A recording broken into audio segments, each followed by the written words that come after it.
విషయంలో అజిత్ సినిమాను దాటి అదరగొట్టిన తండేల్. ఈ ఫిబ్రవరిలో రిలీజ్ అయిన లేటెస్ట్ సినిమాల్లో తమిళ స్టార్ హీరో అజిత్ నటించిన విడాముయార్చి, అలాగే అక్కినేని నాగచైతన్య నటించిన తండేల్ ఒకే రోజు వ్యత్యాసంతో విడుదలైన విషయం తెలిసిందే. అయితే తండేల్ అజిత్ సినిమాను బుకింగ్స్ పరంగా క్రాస్ చేయడం విశేషం.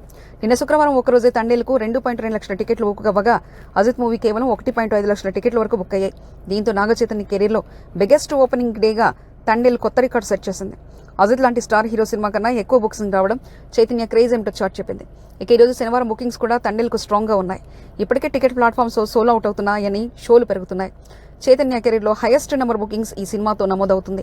ప్రస్తుతం ఫుల్ రన్లో ఈ సినిమా ఎంత వసూలు చేస్తుందో చూడాలి. ప్రేక్షకులు విశ్వప్రసాద్ సమర్పణలో బన్నీవాసు నిర్మించిన ఈ చిత్రాన్ని హైలీ అప్రిషియేట్ చేస్తున్నారు. సాయి పల్లవి, దేవిశ్రీ ప్రసాద్ మ్యూజిక్, చందు మొండేటి టేకింగ్ కూడా సినిమాకు అదనపు బలాన్ని ఇచ్చాయి. ఈ సినిమాకు మౌత్ టాక్ చాలా హెల్ప్ అవుతుంది. ఆడియన్స్ ఇది నాగ చైతన్య కెరీర్ బెస్ట్ సినిమాలో ఒకటిగా భావిస్తున్నారు. OTT, satellite rights, fancy rate కామెడీపోయాయి. అంటే తర్వాత కూడా ఈ సినిమాపై క్రేజ్ కొనసాగనుంది. సినిమా ఓవర్సీస్లో కూడా మంచి రెస్పాన్స్ అందుకుంది. ట్రెండ్ అనలిస్ట్ లెక్కల ప్రకారం అమెరికాలో 500,000 మార్కు దాటి చేయడం ఖాయమని చెప్తున్నారు. ప్రపంచవ్యాప్తంగా తండేల్ కలెక్షన్లు భారీ స్థాయిలో నమోదు. ఈ వీకెండ్ కలెక్షన్స్ ఎలా ఉండబోతున్నాయి అనేది ఆసక్తిగా మారింది. అజిత్ సినిమా కన్నా చైతన్య మూవీ హయ్యర్ బుకింగ్ సాధించడం తెలుగు ఇండస్ట్రీలో సెన్సేషన్ గా మారింది. Cinema dialogues, emotional elements, visuals ప్రేక్షకుల్ని ప్రతీకంగా ఆకట్టుకున్నాయి. సముద్ర నేపథ్యంలో తెరకెక్కిన ఈ మూవీ కథనం, టెక్నికల్ వర్క్ లోనూ మంచి మార్కులు కొట్టింది. ఈ క్రేజ్ కొనసాగితే తండేల్ నాన్ బాహుబలి రికార్డును దగ్గరకు వెళ్లే అవకాశం ఉందని ట్రెండ్ అనలిస్టులు అంచనా వేస్తున్నారు. ఇక ఫైనల్ గా తండేల్ కలెక్షన్ల లెక్కలు ఎక్కడ ఆగుతాయో చూడాలి.